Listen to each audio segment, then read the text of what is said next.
Nah, jadikan sabar dan sholat sebagai penolongmu. Mohon dijelaskan arti sabar itu apa? Karena yang kami fahami bahwa sabar itu seolah-olah pasrah, atau kalau orang Jawa nyebutnya nerimo atau pasif. Nah, siapa yang mau menjelaskan arti sabar?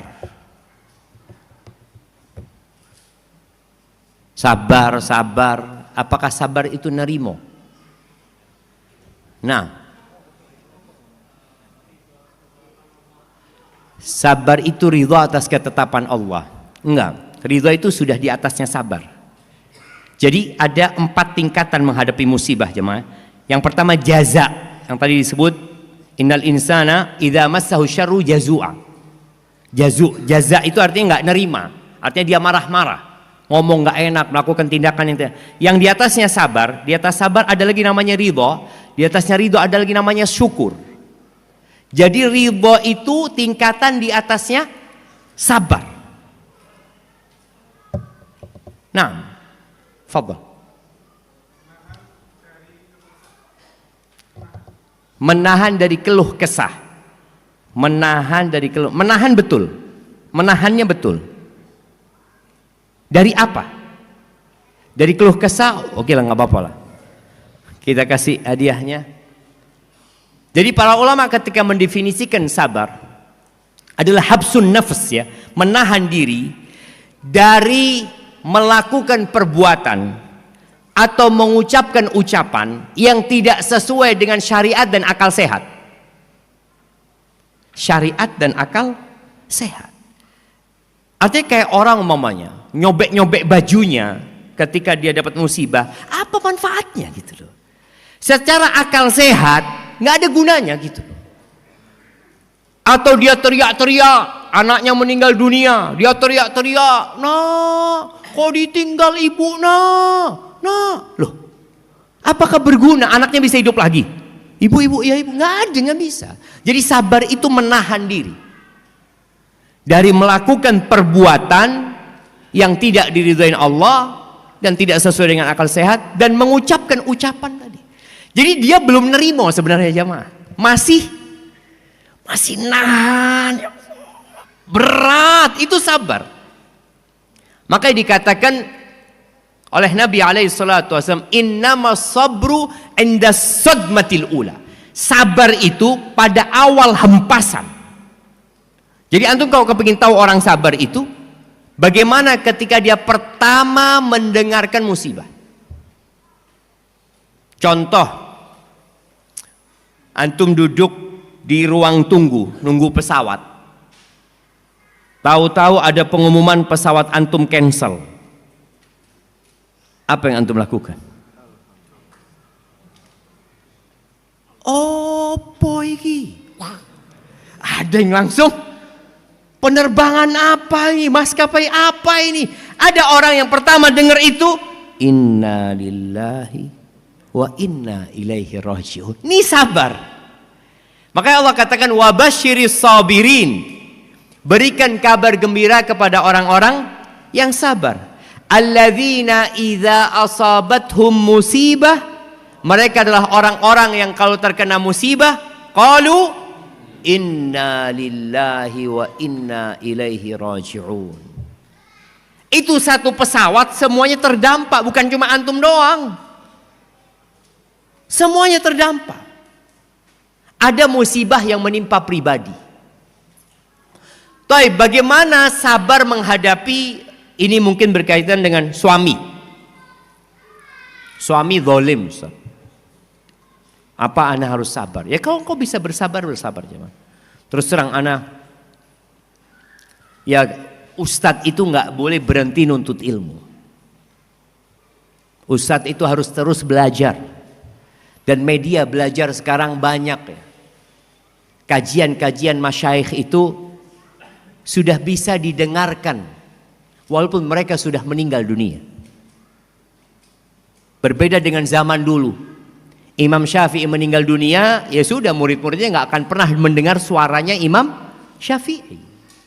Tapi sekarang Dengan adanya video ya, direkam, antum bisa belajar tafsir dari masyayikh ya.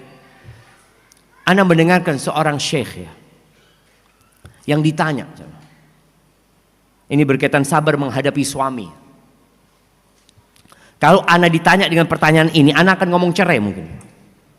Dia mengatakan, Syekh, ana seorang istri punya anak 5. Suami ana pemabuk, Syekh. Nggak sholat apa sudah, namanya pemabuk nih. Tadi malam Syekh, ini live di TV dia bertanya. Tadi malam dia datang tengah malam ketika aku sedang baca Quran, Syekh. Dia ambil Quranku, dia robek, dia buang Quran itu, Syekh. Apa yang harus aku lakukan, Syekh? Kira-kira kalau antum ditanya ada suami kayak gitu, apa yang antum katakan? Langsung ke pengadilan agama, gua cerai sudah. Apa baiknya orang kayak gitu? Syekh ini bertanya, engkau punya anak berapa? 5 Syekh, kata dia. Terus engkau kalau berpisah sama suamimu, bagaimana kondisimu nantinya? Ya, anak dari desa, anak nggak punya siapa-siapa. Yang jelas anak-anak akan dibawa sama suami. Seperti itu. Lalu Syekh mengatakan, nah, Syekh ini umurnya 90 tahun jamaah, yang sudah makan asam garam. Syekh itu mengatakan, nak, sabar kau nak ya, sabar nak. Suruh sabar sama Syekh. Soalnya kalau engkau berpisah, pemabuknya jadi 6 nanti. Iya, karena anak itu akan ikut bapaknya. Bapaknya orang kuat, orang kaya. Sang ibu ini orang desa yang gak mampu apa-apa. Dan dia gak akan bisa merawat anaknya juga nantinya. Maka akhirnya saya sabar nak, kata dia. Sabar, kata dia. Engkau banyakin doa, layani suamimu dengan baik. Terus engkau berdoa. Subhanallah jamaah. Setahun kemudian perempuan ini telepon lagi sama Syekh itu di TV. Syekh, kata dia, engkau ingat sama aku Syekh, kata dia. Enggak, kata Syekh, enggak ingat lah, kata dia. Udah lama, udah setahun, kata dia. Dzakirni, ingatkan aku dengan engkau, kata dia. Syekh, ana yang sempat sampaikan kepadamu, ana punya suami pemabuk yang merobek Al-Quran ini itu. Iya, ana ingat, kata Syekh itu. Gimana sekarang suamimu?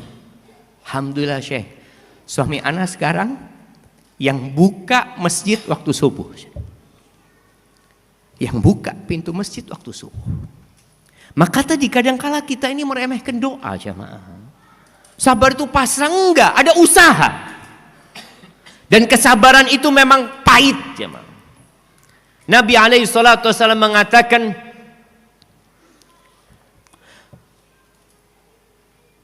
"Waman yatasabbar yusabbirhullah."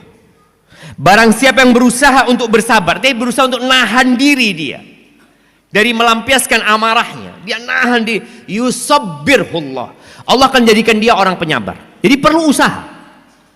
Wa ma u'tiya ahadun ata'an khairan wa awsa' minas sabr. Tidak ada, kata Nabi SAW, pemberian Allah yang lebih baik dan lebih luas daripada kesabaran. Tidak ada. Jadi kalau antum dikasih kesabaran sama Allah, insya Allah antum masuk surga. Soalnya para malaikat ketika menyambut penghuni surga, mereka mengatakan, salamun alaikum bima sabartum. Keselamatan buat kalian karena kesabaran kalian waktu hidup. Melaksanakan perintah Allah butuh kesabaran. Menjauhi larangan Allah butuh kesabaran. Menghadapi masalah-masalah butuh kesabaran. Maka minta sama, itu yang namanya sabar. Jadi bukan nerimo. Kalau sudah menerima, ridho itu tingkatannya lebih tinggi dari kesabaran. Bani Israel, Allahu Akbar jemaah. Siapa pemimpin di Mesir pada waktu itu? Fir'aun. Apakah ada pemimpin yang lebih zalim daripada Fir'aun? Nggak ada. Bayi-bayi disembelih, yang laki-laki. Yang perempuan dibiarkan hidup. Dijadikan budak sama Fir'aun. Nabi Musa udah pergi meninggalkan Mesir alaihissalam. Lalu beliau balik. Setelah beliau berumur 40 tahun balik ke Mesir. Kondisi Mesir tetap sama.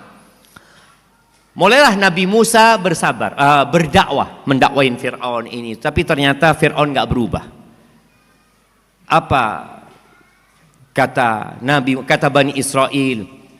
Udzina min qabli an ta'tiyana wa min ba'di ma ji'tana. Kata Bani Israel, Musa, kita ini udah disiksa, disakitin, ditindas sebelum engkau datang. Engkau datang juga tetap kita disiksa. Maka disuruh sabar Nabi Musa alaihissalatu wassalam. Suruh berdoa semoga Allah membinasakan musuh kalian. Lalu Allah mengatakan, wa tammat kalimatu rabbikal husna ala bani Israel bima sabar. Allah sempurnakan nikmat Allah buat Bani Israel.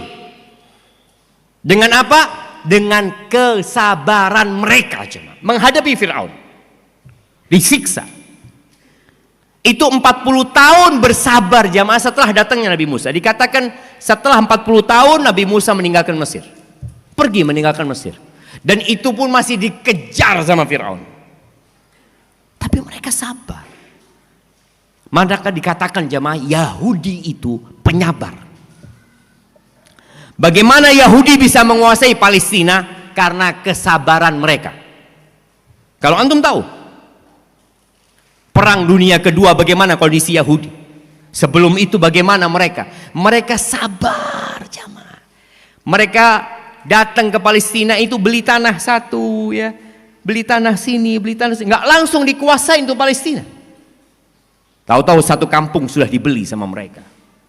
Tahu-tahu satu kabupaten sudah dibeli sama Yahudi. Setelah itu umat Islam sadar, nggak mau lagi jual sama Yahudi. Apa yang dilakukan? Ya udah, mereka sudah kuat. Kalau dulu kami masih membeli, sekarang kami merampas. Karena mereka punya kekuatan itu. Kitanya yang kadang kala memang kurang sabaran. Doa aja males. Kalau disuruh doa lagi. Al-Imam Syafi'i mengatakan atahza'u bid-du'a wa tazdarihi wa ma tadri bima sana'ad du'a'u sihamul layla tukhti walakin laha amadun walil amadin qida'u. Kau meremehkan doa, kata Imam Syafi'i. Bayangkan Imam Syafi'i itu meninggal tahun 204. Beliau sudah menghadapi manusia-manusia yang kalau suruh berdoa, doa lagi. Meremehkan doa. Engkau meremehkan doa. Dan engkau rendahkan itu doa. Engkau tidak tahu apa yang dilakukan oleh doa ini. Sihamul lail. Anak panah di malam hari yang tidak pernah salah. Nggak pernah salah. Karena Allah mengatakan, ud'uni astajib lakum. Nggak pernah salah. Tapi ada waktunya. Kadangkala kita nggak sabar nunggu waktunya. Bani Israel nunggu setelah Nabi Musa datang 40 tahun jemaah. Nabi Muhammad alaihissalatu wasallam menunggu penaklukan kota Mekah berapa tahun? 13 tahun di Mekah, hijrah 8 tahun. Setelah 21 tahun Mekah baru bisa kembali ke sana. Kita nggak sabar kadangkala. Doa aja enggak. Maka nggak pernah kita akan mendapatkan karunia Allah Azza wa Jalla kalau kita nggak sabar. Kita diperintahkan untuk bersabar dan tentunya syukur kalau mendapatkan nikmat, bersabar ketika mendapatkan musibah.